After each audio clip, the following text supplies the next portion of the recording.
These counterparts are more alike than you think. Spoilers if you aren't up to date with Peacemaker. The other day we talked about whether or not Harcourt 2 was a double agent. I got confirmation this episode that she was not. And I know a lot of people were disappointed to see that she wasn't one of the good guys the way that she is in our universe. But Harcourt's actions in this universe is actually very much aligned to the Harcourt we know. The same goes for every other character that we see. The reveal that Augie is just not as racist as the one that we know in our universe may have made us feel like, oh, this Augie is totally different than the one that we know. It reminds me a lot of Severance, where we get to see characters in two versions of themselves. While it seems like their personality and their decisions are very different, it becomes very apparent that they're making these choices and they seem different because of their life experiences. At their core, they are the same exact people, and I think we're seeing that with Earth too. Augie is a contrarian and an extremist. So in our world at the time that Peacemaker 1 came out,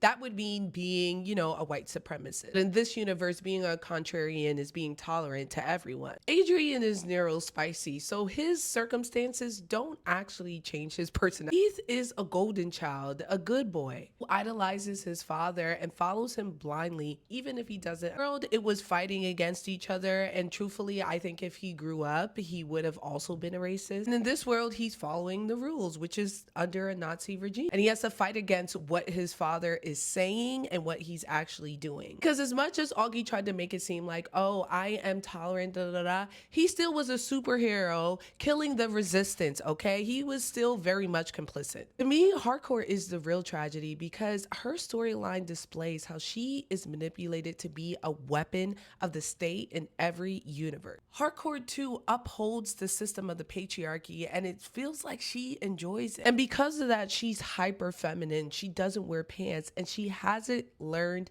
how. They never actually say what she does in this world, but I guarantee you she is running groups that target women. Because you have to remember, our Harcourt is this way because she was radical. Or then she was very much upholding the system that Amanda Waller had. And if Rick Flag Jr. didn't die, she would have still been there, not questioning anything, probably torturing Peacemaker. And that's the tragedy of Harcourt. She has to figure out who she is outside of these systems that she's devoted her life to. Thankfully, the Harcourt in our universe is going through that journey, but I can tell that it is very hard for her. Harcourt spends her life serving a system that was not made for her. She will do what is required of her, no matter what the toll is on her life and her morality. Breaking that type of indoctrination is hard. I truthfully wish her the best. To tell me, what are your thoughts on Earth 1 and 2? Let me know in my comments below.